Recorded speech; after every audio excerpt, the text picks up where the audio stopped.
आप सभी का स्वागत है आपके अपने YouTube channel Gyandeep India channel पर।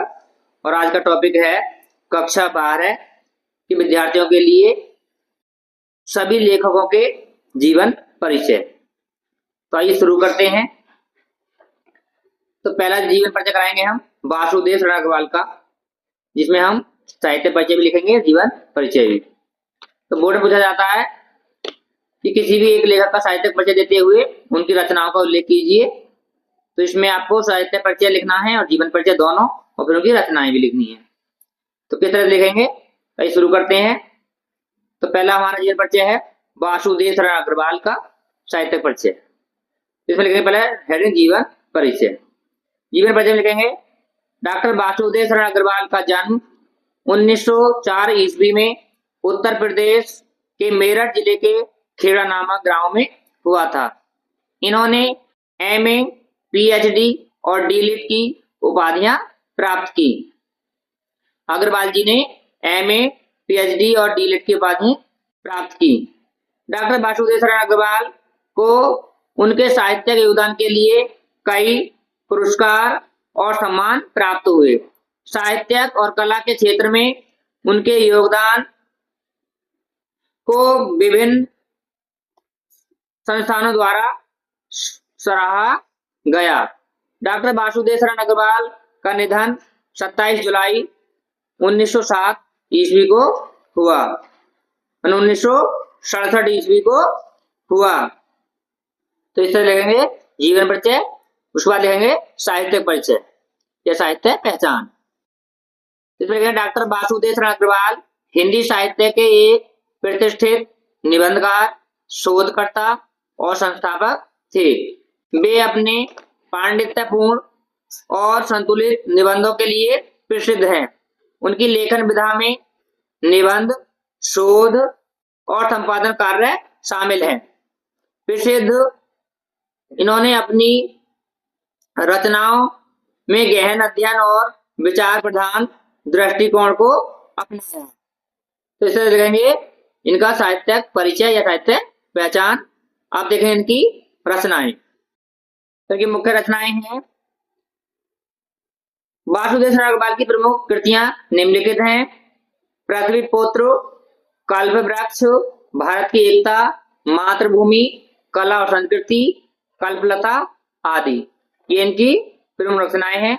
अब देखेंगे भाषा शैली। भाषा शैली लिखेंगे डॉक्टर वासुदेव शरण अग्रवाल की भाषा शुद्ध और परिष्कृत खड़ी बोली थी। उनकी शैली विचार प्रधान, गणितात्मक, व्याख्यात्मक और उद्धरणों से युक्त थी। तो इस तरह लिखना आपको वासुदेव शरण अग्रवाल का साहित्यिक परिचय। अब इसके बाद देखेंगे कन्हैयालाल मिश्र प्रभाकर का साहित्यिक परिचय। अब है कन्हैयालाल मिश्र प्रभाकर का साहित्यिक परिचय।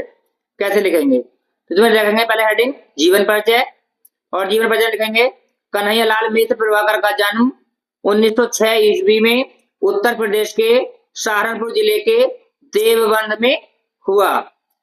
उनके पिता का नाम पंडित रमादत्त मिश्र था। उन्होंने हिंदी, अंग्रेजी और संस्कृत का स्वाध्ययन किया और खुर्जा की संस्कृत पाठशाला से शिक्षा प्राप्त की। उनका जीवन अत्यंत सरल और सात्विक था।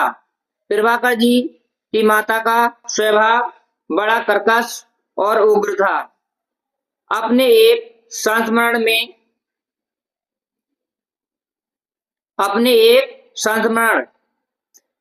मेरे पिताजी में लेखक ने दोनों का परिचय देते हुए लिखा है।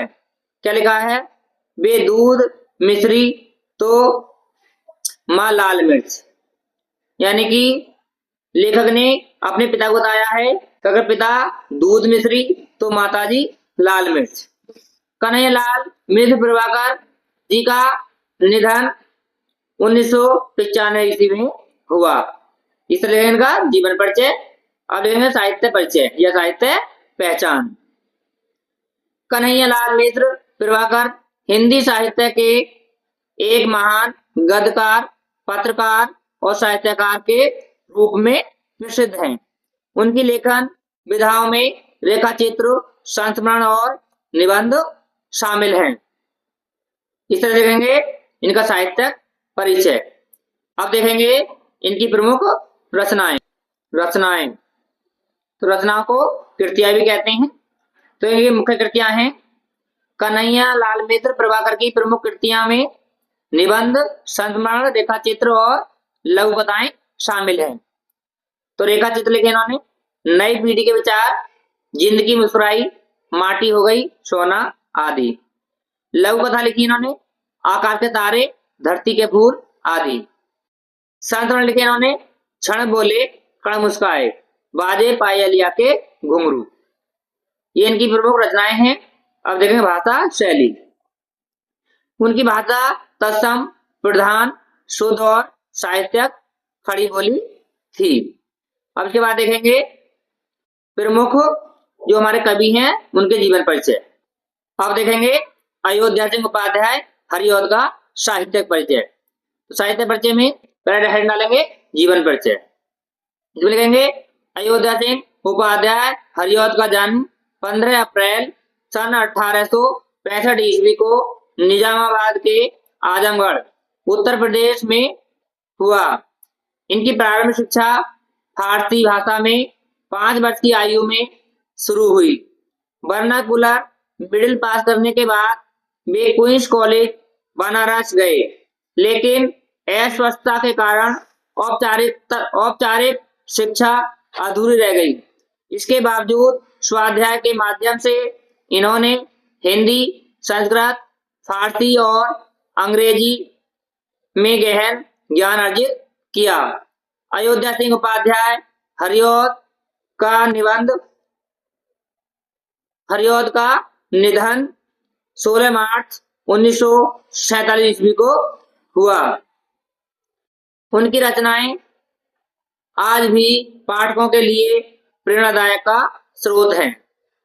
इस तरह देखेंगे इनका जीवन परिचय। उसके बाद देखेंगे साहित्यिक योगदान या साहित्य परिचय। साहित्य परिचय लिखेंगे हरिऔध जी का साहित्यिक योगदान हिंदी साहित्य में अमूल्य है।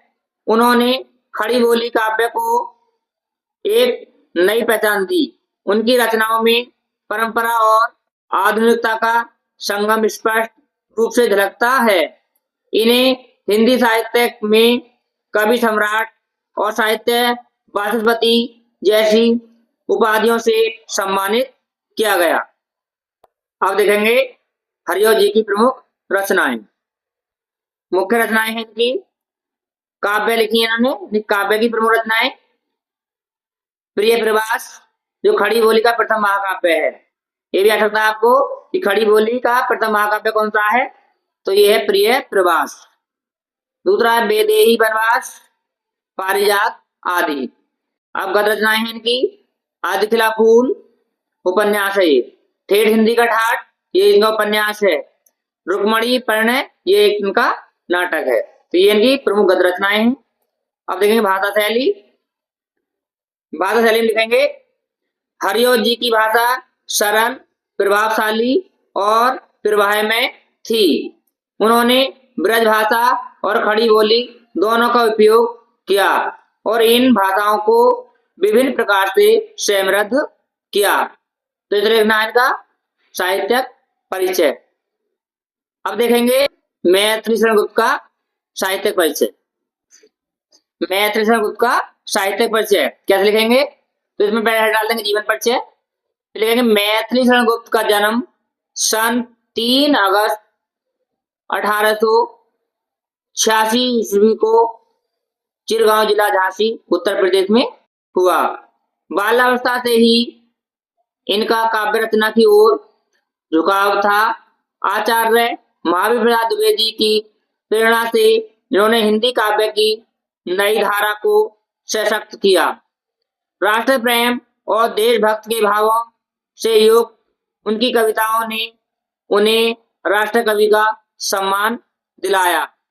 वे राज्यसभा के भी सदस्य रहे। इनका निधन 12 दिसंबर सन 1964 ईस्वी को हुआ। तो इस तरह इनका जीवन परिचय। अब देखेंगे साहित्य योगदान या साहित्य परिचय। साहित्य भजन लिखेंगे गुप्त जी ने हिंदी काव्य को श्रृंगार रस की निकलकर उसमें राष्ट्रीयता और मानवीय संवेदनाओं का समावेश किया। उनके साहित्य ने भारतीय साहित्य और समाज को समृद्ध किया। वे हिंदी के युग प्रवर्तक, कवि और सच्चे राष्ट्रकवि थे। उनकी रचनाएं आज भी पाठकों को प्रेरणा देती हैं। उनकी साहित्यिक धरोहर आने वाली पीढ़ी के लिए एक अमूल्य निधि है। तो इस तरह लिखेंगे साहित्यिक योगदान या साहित्यिक परिचय। अब देखेंगे मैथिली संस्कृति की प्रमुख रचनाएं। तो इनकी मुख्य रचनाएं हैं। मुख्य रचना देखेंगे पहले महाकाव्य, तो साकेत, ठीक है, इनका महाकाव्य है जो रामचरित पर आधारित है। प्रसिद्ध काव्य कृतियां इनकी हैं जयद्रथ वध, भारत भारती, अनहद, पंचवटी आदि। और इनकी विशेष रचनाएं हैं चंपू काव्य, महात्मा बुद्ध की पत्नी यशोधरा पर आधारित। लिखेंगे भाषा शैली। भाषा शैली लिखेंगे गुप्त जी खड़ी बोली में काव्य रचना करके इसे ब्रज भाषा के स्थान पर प्रतिष्ठित किया। अब आगे देखेंगे जयशंकर प्रसाद का साहित्यिक परिचय। अब जयशंकर प्रसाद का साहित्यिक परिचय, इसमें डालेंगे हेडिंग जीवन परिचय। लिखेंगे जयशंकर प्रसाद का जन्म 30 जनवरी सन 1889 ईस्वी को काशी के सुगनी साहू परिवार में हुआ। बचपन में ही पिता और बड़े भाई के देहांत के कारण औपचारिक शिक्षा पूरी नहीं हो पाई। स्वाध्याय से इन्होंने हिंदी, संस्कृत, उर्दू, अंग्रेजी और फारसी का ज्ञान प्राप्त किया। उनका निधन 14 जनवरी सन 1937 ईस्वी को हुआ। तो इस तरह लिखेंगे इनका जीवन परिचय, फिर लिखेंगे साहित्यिक योगदान या साहित्यिक परिचय। जयशंकर प्रसाद छायावाद के प्रमुख कवि हैं। उनकी कृति कामायनी में भारतीय संस्कृति, दर्शन और मानव जीवन के गहरे विचार व्यक्त किए गए। उनकी कविताएं प्रेम, सौंदर्य और मानवीय संवेदनाओं से भरी हुई है। उनके साहित्य ने हिंदी साहित्य को समृद्ध किया और उन्हें छायावाद युग का अमर कवि बना दिया। उनकी रचनाएं आज भी साहित्य प्रेमियों और शोधकर्ताओं को प्रेरित करती हैं और हिंदी साहित्य का अमूल्य धरोहर बनी हुई है। तो इस तरह लिखेंगे इनका साहित्यिक परिचय। अब देखेंगे इनकी प्रमुख रचनाएं। मुख्य रचनाएं हैं इनकी, पहले देखेंगे काव्य रचनाएं। तो काव्य रचनाएं हैं इनकी चित्राधार, झरना, लहर, प्रेम पथिक, आंसू, कामायनी। अब देखेंगे इनके गद्य रचनाएं। तो इनके नाटक हैं चंद्रगुप्त, स्कंदगुप्त, ध्रुव स्वामिनी, अजाशत्रु, राजश्री आदि। कौन कौन से नाटक है इनके? चंद्रगुप्त, स्कंदगुप्त, ध्रुव स्वामिनी, अजाशत्रु, राजश्री आदि। अब देखेंगे इनकी भाषा शैली। जयशंकर प्रसाद ने सरल, लाक्षणिक और चित्रात्मक भाषा का प्रयोग किया। उनकी रचनाओं में नाद, सौंदर्य, अलंकार और छंदों का सुंदर उपयोग मिलता है। तो ये थे हमारे प्रमुख लेखकों के जीवन परिचय। तो आपको इन्हीं में से जो जीवन परिचय हैं एक न एक जरूर मिलेगा। अगर आपने ये जीवन परिचय नहीं देखे तो बाद में पछताना पड़ेगा, इसलिए जरूर देख लेना, इन्हीं में से जरूर आएगा। तो आज की वीडियो में बस इतना ही। आपको ये वीडियो कैसा लगा हमें कमेंट करके जरूर बताएं। अगर वीडियो अच्छा लगा हो तो वीडियो को लाइक करें और अपने दोस्तों के साथ शेयर करें। और जो भी हमारे चैनल पर नए आए हैं वो चैनल को सब्सक्राइब कर लें, साथ ही साथ बेल आइकन ऑन करें ताकि आने वाले वीडियो का नोटिफिकेशन सबसे पहले पहुंच सके। और फिर मिलते हैं अगली वीडियो में, तब तक के लिए दोस्तों को नमस्कार।